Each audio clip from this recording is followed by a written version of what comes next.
Welcome to another episode of A Conversation with Josh Field. I'm your host, Josh Field.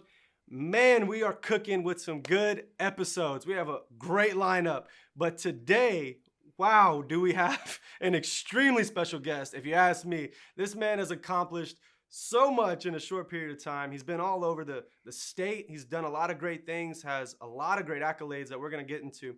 But would you help me introduce Matt Johann? What's good? Dude, great to have you, bro. Good to be here, man. You look good. Thanks. You look fresh. I had to come with it because you look so good. Dude, not at all. Not at all. You came with your beautiful wife. You know, y'all are rolling in deep. How was your day? How was your day so far? Dude, day's been good, man. Had a good lunch at Local Foods. Ooh, the wife and Joe. And yeah, man. What'd you get? I get the crunchy chicken. Every time I get the Crunchy crunchy chicken with the soup. Yes. And I dip the sandwich in the soup. I didn't get the soup. I get the potato salad and whatever fresh fruit option they've got. Oh, fresh fruit guy. Nice. It's never really fresh, but they say it's fresh. They say it's fresh. They say it's like Chick-fil-A. It's like, can I get the fruit instead of the fries? Like, man, this fruit's Flies fat. just kind of laying on you. You're like, this doesn't seem right. Yeah. So, man, I have only known you. We were talking earlier. This is gonna be like our first like legit, real conversation. At length. Yeah. We've never really talked in depth like this, but seeing you from a distance, man, I've watched you just, I feel like, flourish and kind of under the radar in a sense because you do a lot of stuff behind the scenes, but your work is so, it's amazing. And it's very, like, you were on Rolling Stones. You were supposed to do stuff with the Olympics. Yep. And it got canceled because of COVID. You've done stuff with Toyota, right? Mm-hmm. Like pro golfing.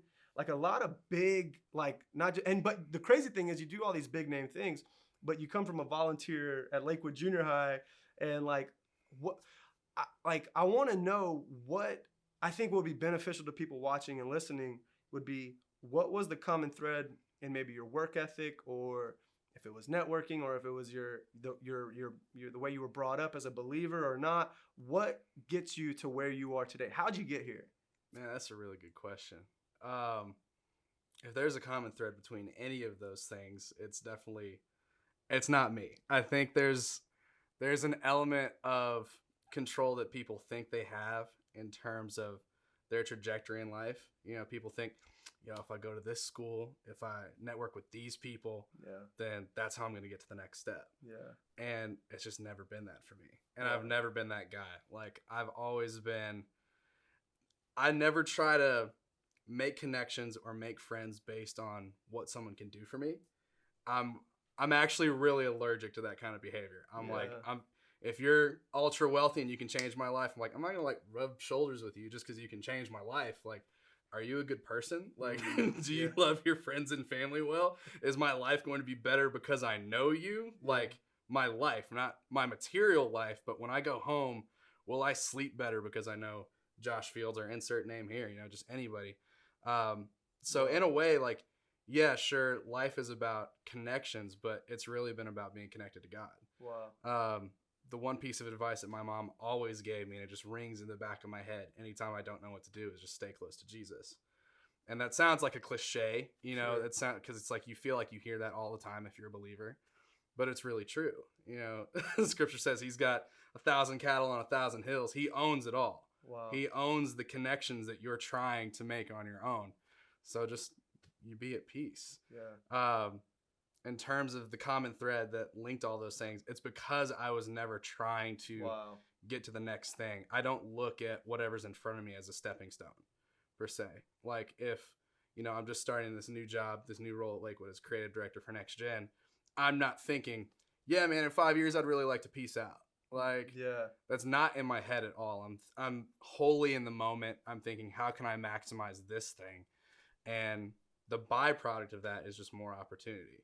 Wow. So I think, like, if anyone's thinking, you have an idea in your head of where you'd like to be, the answer is maximizing what's in front of you. So good. It's not, because if you're looking at things as a stepping stone, you're gonna treat it halfway. You're gonna treat it like, get this out of the way so I can get to what actually matters. Sure, yeah. But like, what if that was the thing? What if it's a stepping stone? Maybe people should flip it. It's like, hey, yeah, this really could get you to the next level. You need to own this right now because people are watching you. Yeah. And the little details in the day to day. The job that moved me out to Dallas, the individual who recommended it to me. I'd spoken to him one-on-one maybe 5 times in life. Yeah, like legit. Like your cam ops know him. His name is Dan Rubottom. I think I don't know what he's doing. I don't know if he's like a DP or director for Hope City here in Houston. Amazing filmmaker and motion designer, creative. He used to work at Lakewood. I was never in his office being buddy with him. Wow. Literally ever. I've never gone to lunch with him. Yeah. I've never really I worked with him once for like a music video shoot for LYA. And I was just like an offhand cam up. But I'm not making conversation with him. I'm there to do a job, play my role, be my best. Wow. Go in, go out. And just one day I get an email that says Dan Rubottom referral. And it was the job that moved me out to a marketing agency in Dallas that started kind of the snowball of everything that you just mentioned. No kidding. Yeah. And you were here, you were working at Lakewood, and you were just doing your thing. Yep. And you left everything and just went to Dallas for a job? Yeah. Dude, that's huge. Like, what goes through your head that you were like, this is an opportunity, I'm going to kill it? Or was it like, what was going through your head to get, like, did you have family here? And did you have family in Dallas? I didn't have anything in Dallas. I had no friends, no family, no connections. I didn't know where I was going to go to church. I literally knew nothing about the city. Everything, my whole life, 23 years of my life was at Lakewood, and most of that was in Houston. So I had been serving in youth for about 10 years at that point. I had only really been working for the church for maybe like a year and a half, some change, doing media. I got my start doing media at Lakewood. And so when the offer came through, it was exciting, but it was really scary. Yeah. Because I was like, literally everything that I've ever known, I'm going to drop it and then go and try to start my own path. Wow. That's intimidating. But again, that it came back to the advice my mom gave me, which was stay close to Jesus. And it really does pan out because it's like he's the one who's going to connect those dots for you. Right. Yeah. Yeah. So you had peace going, or was it like, I'm just going to step out of my comfort zone and try this thing. If not, I can always go back to Lakewood. Or was it like, man, like, I just have peace. Like, this is where I'm supposed to be. Like, this is an opportunity, a once in a lifetime thing. Yeah. I think maybe a misconception a lot of people have about peace is that it's the absence of discomfort. Wow. You talk about that. It's not at all. Like, I was very uncomfortable. I remember vividly sitting in, the Starbucks parking lot across the street from Lakewood and just looking at kind of the logo on the corner of the building on my last Wednesday and just weeping because I really didn't know what was on the other side of what I was about to do. My last Wednesday, I literally drove from Houston to Dallas to like stay in. So it was like 3 hours. I got there like 2 a.m. for the interview the next day. And then I found out the week after that I got it. And then my whole life kind of shifted after that. Wow. Yeah, no, I had peace, but I think it's misleading to tell people that you're going to have peace and it's just like, yeah, you're going to feel hunky-dory. You're going to feel really good. That's not what peace is. Peace is being able to step into an uncomfortable situation without having to control it. I'd say peace is more the absence of control than it is, the absence of fear, because I was scared, but I had peace at the same time. Does that make sense? Yeah, absolutely. Yeah. That's great. And like that whole time you were there, how did you get connected? How did you find a church? How did you? So that's actually a fun part of my story that I don't know if I've really told a ton of people. I was depressed when I got to Dallas, because I didn't know where I was going to fit in terms of finding like-minded friends. Believers, a faith family, anything like that, because I'd been in one church for 23 years, never had to church shop, never had to figure out, where am I going to go? I knew where I was going to go. I grew up there. Yeah. So yeah, I had tried a few different churches, and I actually had like a really bad experience at one. A volunteer leader, I'm not going to name any names because obviously like no bad blood. I actually love this church that I visited. This one volunteer had some opinions about our senior pastor, and he had no problem just kind of laying into me on the spot. And I literally like left that lobby and sat in my car and just like wept because I was like, I don't know what I'm going to do. I don't know where I'm going to fit in. it was through a series of connections that I couldn't have even planned. Literally, a friend of a friend who was visiting from Houston, who I don't even know where he's at now. We don't have contact. But he was like, "Hey Matt, do you want to visit this one church on a Sunday?" And that ended up being the church that I was planning in for 4 years in Dallas. Wow. It just so happened I walked in and it just felt like home. It was multicultural, multi-generational. It felt a lot like home. It felt a lot like Lakewood in that sense. And I was just like, this is where I'm going to be. Dang. And it was complete chance. I would never have met that guy if it wasn't for just a complete fluke meeting. Yeah. So that's kind of the story of my whole life. I think every serious move of God has just been like me tripping into it. And I'm like, yeah, I'm just going to do oh, it worked out. Yeah. Like, that was cool. And I feel like that's a great part about following God. Like you said that, it's like, it's not about like having it all together or knowing what the next step is. It's like following Jesus. Yep. And even when we screw it up, like there's grace for it. And if you're going after God, like he's going to turn your bad to good some way or another. Man, that's crazy. That's hilarious. So, dude, you're a super talented individual. You're a musician. What is your role at your creative director? The on paper title is really convoluted, so I'm telling people creative director because that's how it would function if you went anywhere else. The official role is senior manager of creative of services for Next Gen. That's a mouthful. Yeah. I'm just it's creative director. Yeah. Dope. Yeah. So creative director, and dude, you preach. My first Not really, but my first encounter with Matt was I'm fresh at Lakewood. I'm like 2 years in. I'm at a young adult service. We're having this thing we call 5 for 5. 5 people speak for 5 minutes. I think you went like second or third. I was first. You were first? I was a sacrificial lamb, bro. Bro, you set the bar that high? Why'd they let you do that? You blew it out the roof. So, Matt, dude, I'm like, let's see, I'm 25. I was probably 22, 21. And, dude, I still remember it.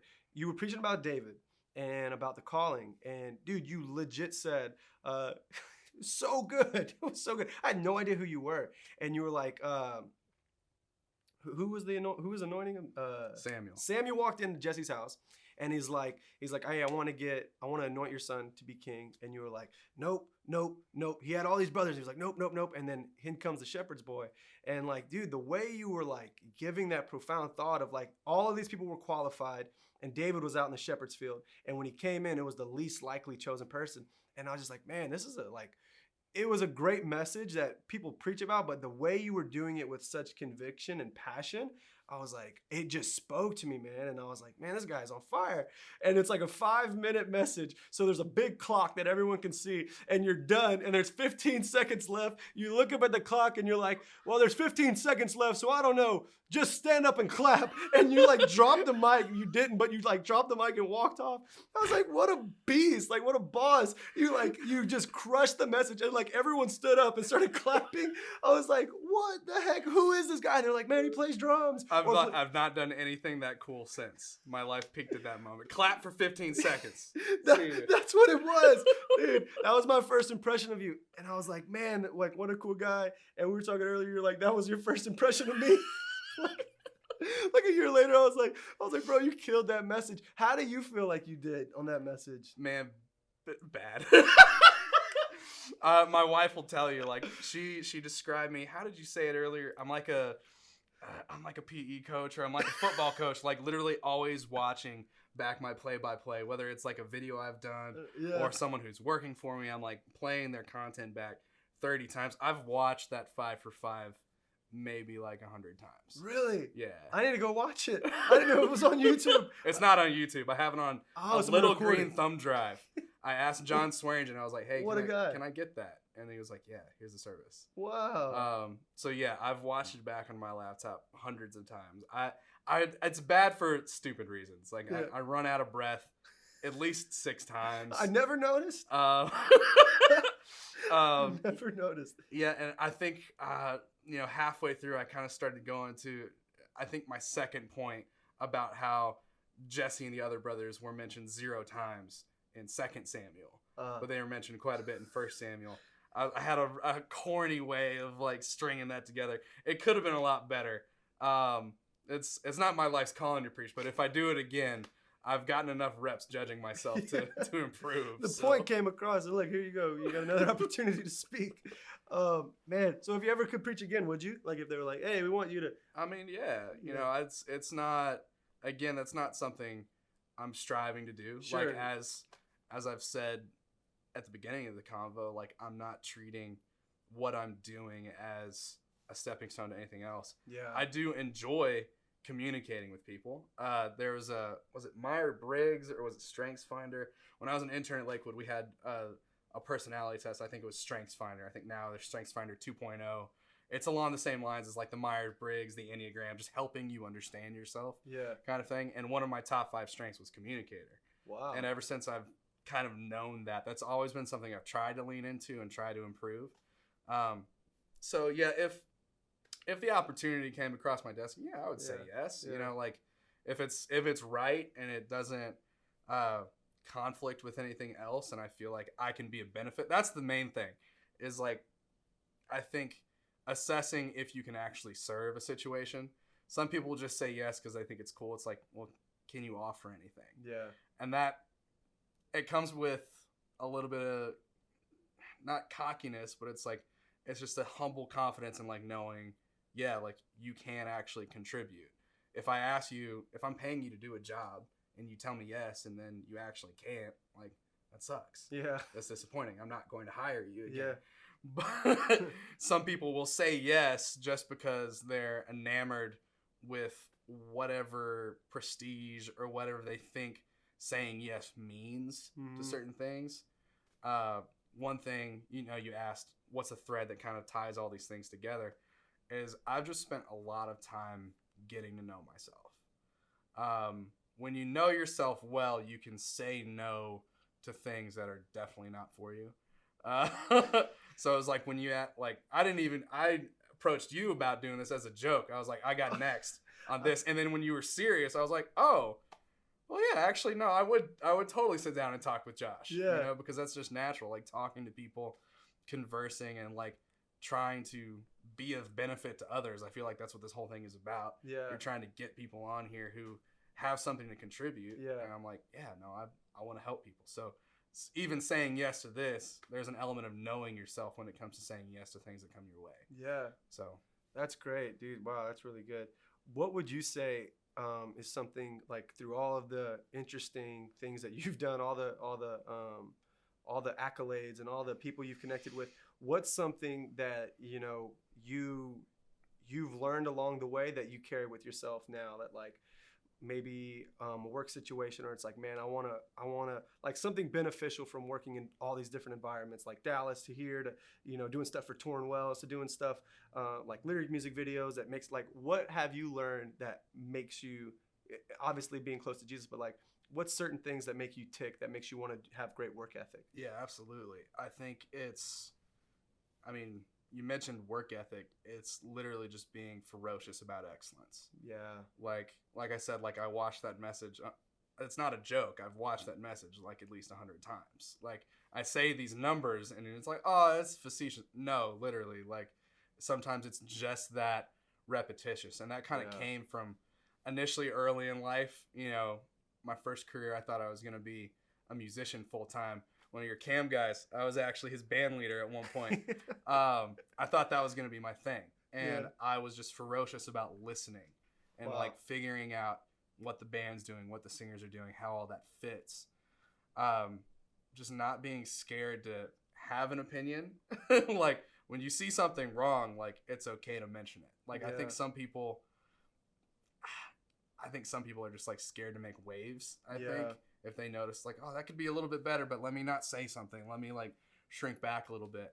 There's a right way and a wrong way to do that, obviously. Right. You don't want to be a jerk. Yeah. You don't be like, hey, you know something, man? Like, we're doing this podcast. Your hair, you look a little ugly right now. Can we fix that? You don't want to be that guy. Sure. But there's a right way to deliver constructive criticism in a way that people feel built up. So you ask, like, what kind of ties that together in terms of the work ethic? It's literally just being ferocious about excellence, not being scared to play things back over and over and over and just fine tooth comb every single detail. Mm-hmm. You might not be able to fix every single detail, but you should be able to take note of every single detail. So if you're ever in a position to fix it, like if one day, oh, hey, you're the director, now you know what to tell people. Yeah. You know, like that's so good. If people are thinking that, you know, wherever you're at is a stepping stone to the next thing, and you're actually going to treat it like that, pretend like you're your own boss. Learn to think like you're over whatever it is that you're doing. And that'll make you much better, I think, a better number 2, because you're able to ask questions that serve the person that you're underneath. Yeah. And people like me, I'm like, dude, if I'm hiring you for a job, I'm hiring you for your eyes. Yeah. I'm hiring you for your ears. I'm hiring you for your brain, the way you see things, because I think you can be a benefit to a project. And that's a common thread that I've seen with executives at every level. Mm-hmm. They don't want to be the smartest person in the room. They want to be with other people who see things that they don't. Wow. So if you're in a situation and you're holding back on that out of fear, like you're literally stifling your own growth. Dang. Dude, that's great. That's great. And I feel like that is a common thread with everything you do. Like, you can see the excellence in it. Even with, dude, the dough dealer. I would love, thank you, God, that we get to talk about it in person, because I've never got to talk to you about it. But here, for everyone, dude, talk about the dough dealer, because you made that happen. You did that. Oh, no, that was a fluke again. But what's crazy... Tricked you. But you did it with such excellence. I've had conversations with people. I'm like, man, like, I think it was somebody, and they were like, dude, like, I think he's making good money from doing that. Like, he's like, he does it right. And he's like, and you've even done, you did it during the pandemic. Yep. And you would do videos with you, like, gloves on, like, cleaning everything, cleaning your countertops. I'm like, bro, that's a lot of work for this video. Yeah. Like, you're doing that every time you make cookies. Like, that's excellence. Yeah. So walk through how that idea even came about, and, like, what happened? So the dough dealer, just for context, for anyone watching that doesn't know, it was my pre-made bake-at-home cookie dough business that I started in 2020 in the middle of the pandemic. And it was just kind of birthed out of just a passion for baking in general. I was, pre-pandemic, I was serving on the film and photo team at my church. And, you know, on off weeks, I would bring cookies. You know, just to what a guy, just to make people smile. I'd just wow. like bring cookies on a Sunday.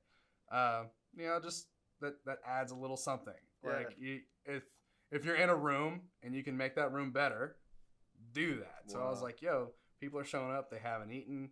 They might be a little tired. Like, I can bake cookies the night before, bring them in on Sunday, and it just worked out. And they kind of developed a little bit of a cult following within the church. Like, people were coming from other departments. People were coming from, like, they were serving in youth, or they were serving, hosting, greeting. Some of them, they're like, did Matt make cookies today? They would, like, pop up. And people would tell me, like, Matt, you got to sell these. You got to do that. And I'm just like, dude, no.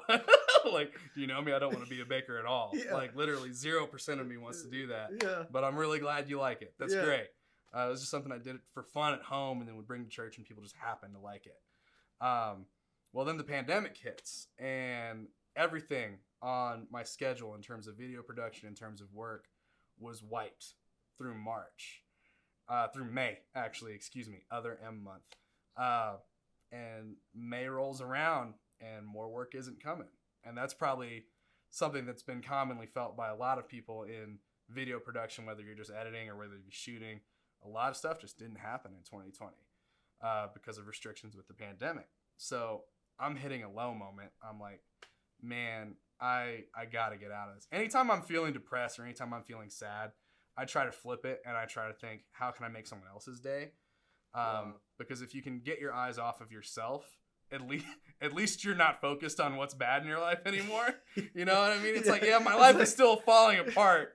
Let me focus on you. But exactly, you know what I mean? Like, if I can see that you're happy because of something I've done, it'll bring me happiness, and that kind of like lets you power through. So I was thinking, that's so cool. I just want to make someone smile on a Saturday. So as a joke, almost like literally, I wasn't serious.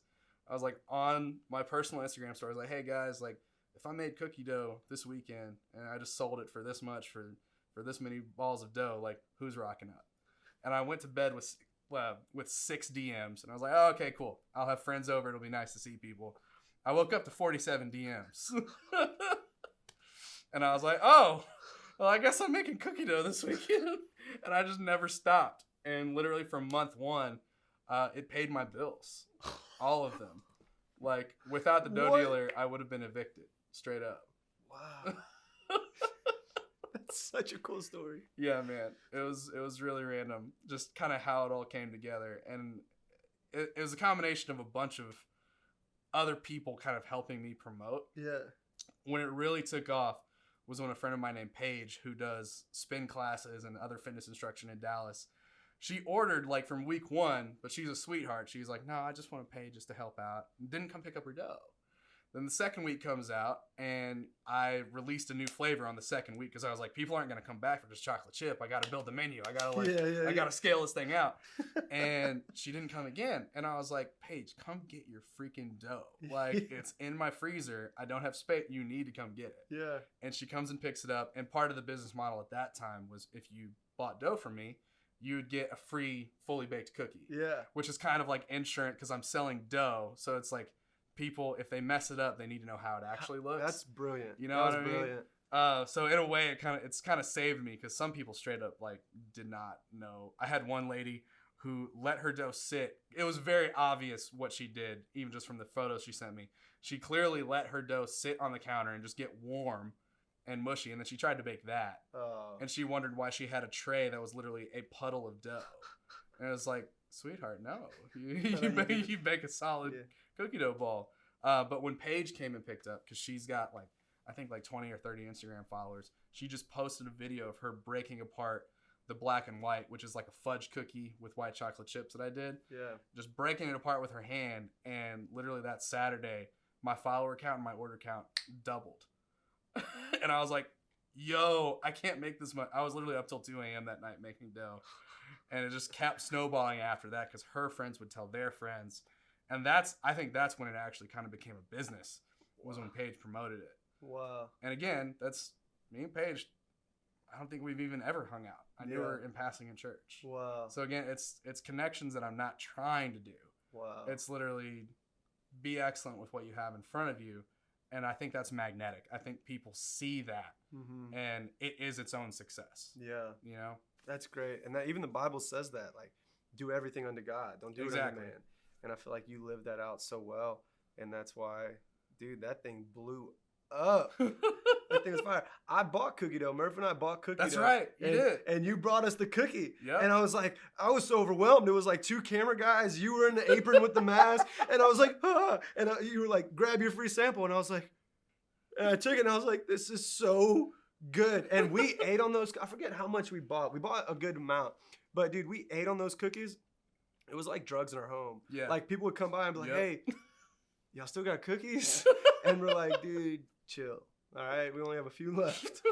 Chill. People ration. I have people who literally buy, and it's not a flex. It's, if anything, it's an indictment on them. I'm like, yo, do you have broccoli in your freezer? Do you have any vegetables at all? Yeah. Because people will leave. They'll spend triple digits on dough. And I'm like literally carrying 4 bags out. My wife can attest. There was one week someone literally dropped. It was close to like $200. This person had like at least 11 bags of cookie dough. And it's like, for perspective for people watching, cookie dough comes in bags of 5 or 4. They're pretty hefty cookies. And it was just like, this person literally, like, I was carrying like 6 bags out. And I was like, dude, what's in your freezer besides this? Yeah. I need to know. Do you have anything of nutritional value? Because you're not getting it from this. That person was actually really fit, so they probably do. Yeah. But like, it was it's so concerning. I was like, should I put a limit on how much people can buy? I don't know, man. Dude, that's amazing. And man, if you know Matt, you just know that like you want to be. I wanted to be a part because of like just knowing your character. And just like the whole essence of, is the dough dealer still a thing? It's kind of on pause for right now. Yeah. But it will be back in the future. It's not dead. Stand by, everyone. It's hanging out right now. Yeah, it's definitely not dead. Dude, those are some great cookies.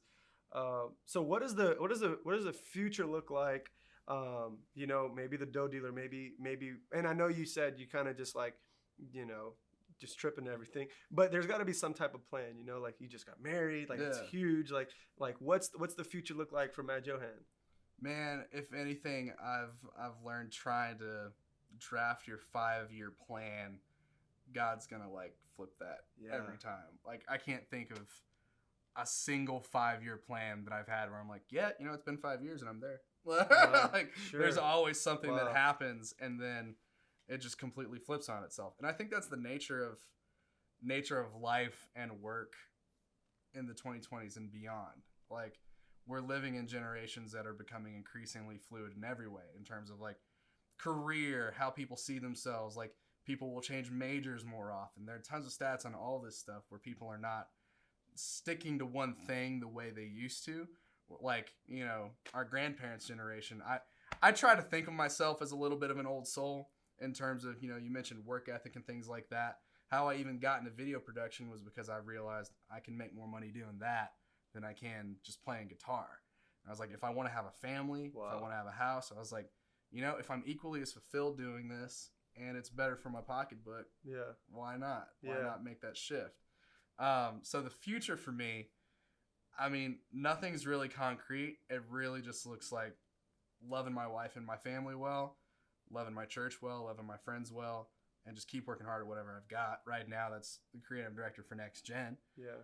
I don't see myself going off of that unless God drops something and it's very clearly like, hey, go do that. Sure. Love that.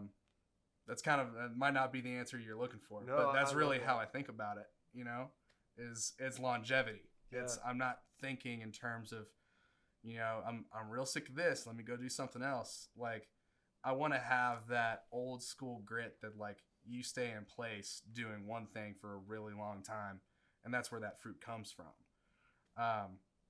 Yeah. that's Clap for 15 seconds. Clap for 15 seconds right now. Right now. No, I think we were just talking about that before you got here. I think Caleb, Matt, and I talking about how you could say our generation, but people in general are just so quick to be like, I'm not fulfilled here, I'm going to leave. You hurt my feelings, I'm going to leave. It's like, man, wild. There's so much success and consistency if you can learn how to like every relationship comes with conflict. Yes. You're going to have conflict. Yes. The quicker you learn to hit that head on and say, hey, how can we resolve this? How can we find an agreement? How can you let me know what I did wrong, or I let you know what you did wrong, and we move past it and not stay stuck in it? I feel like, man, the way you that's amazing. And for anyone watching who, maybe you feel like, man, I'm not at the job I wanted to be. I'm not at this. I wanted to go to college. I didn't go to college. I had a kid instead. Like, whatever it may be, like, God can use all of that. Yeah. And it's all about just being consistent and not throwing in the towel when you get tired. Absolutely. And I feel like that's so great about life, is just being consistent, showing up when you don't want to. And unless God puts another big thing in front of you, do with what he put in front of you well, as best as you can. Be obedient with what's in front of you, with what is in front of you. I feel like that's a lot of what you said, and that's there's a lot of fruit behind you because of that. So, dude, that's great. So great. Coming to a close here in a minute, but before we do, I would love to hear if you could go back to, let's say, junior high or high school, Matt Johan. Because I don't know that guy, but I know you now. What would you? Well, I've seen photos of that guy. Oh man. What would you encourage yourself with? What Can advice? you pop that on the screen? The photo of the young Matt, Johan, and Caleb. I hope so, dude. I'll send it to you after this. You can drop that in the edit. Just boop, go follow him, and you'll my find head him. is bigger than the rest of my body in the photo. It's a really But good you were one. you were a legend. I feel like you were always at church. You were consistent. You are who you are now, but you were back then. Like, you were consistent. You were always showing up, and you were always involved. What would you encourage yourself with, or like, hey man, what would you say to yourself back then if you could go back? Man. I'd probably tell him just not to worry as much. I spent a lot of time, like a lot of young people probably do, wondering what the next step is. Because I technically dropped out of high school. My education goes 8th grade, community college. Whoa. Got into community college on a fluke. Literally, my mom found a college entry exam that's meant for immigrants and people with GEDs. And so she kind of I guess lied and signed off and said that I graduated homeschool.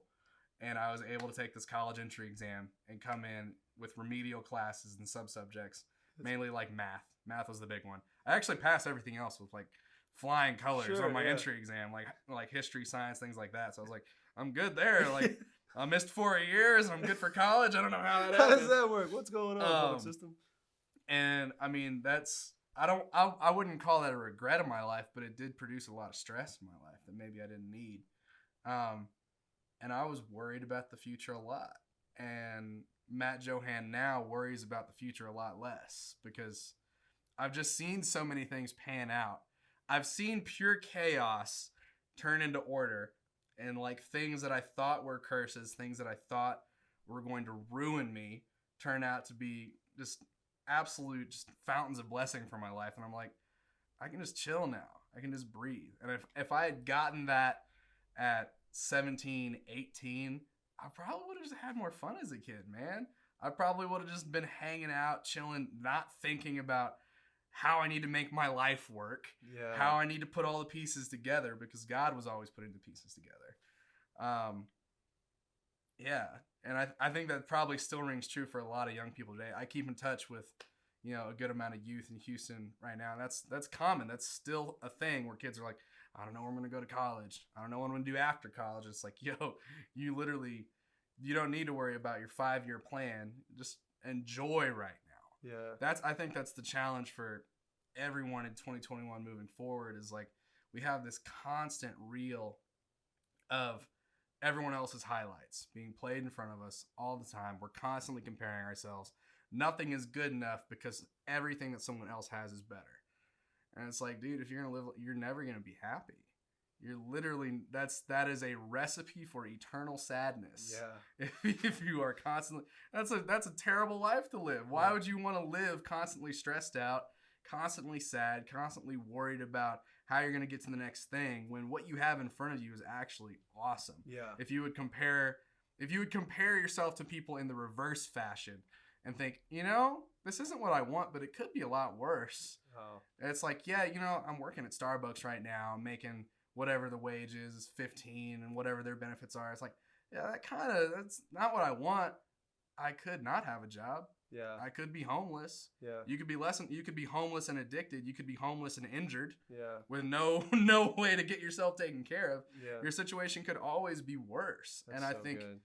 I think people spend their time looking at stuff on Instagram or TikTok that's just not even real. Yeah. It's not even real life. Yeah. And again, that's a cliche, but it's still true. Like, I feel like people hold back from saying the things that they think people have said too much. It's like, you can't say this enough because as soon as people turn this video off, they're probably going to open whatever their favorite social media app is, and they're going to scroll through and be like, oh man, so-and-so got a new car. So-and-so just got married. So-and-so just graduated.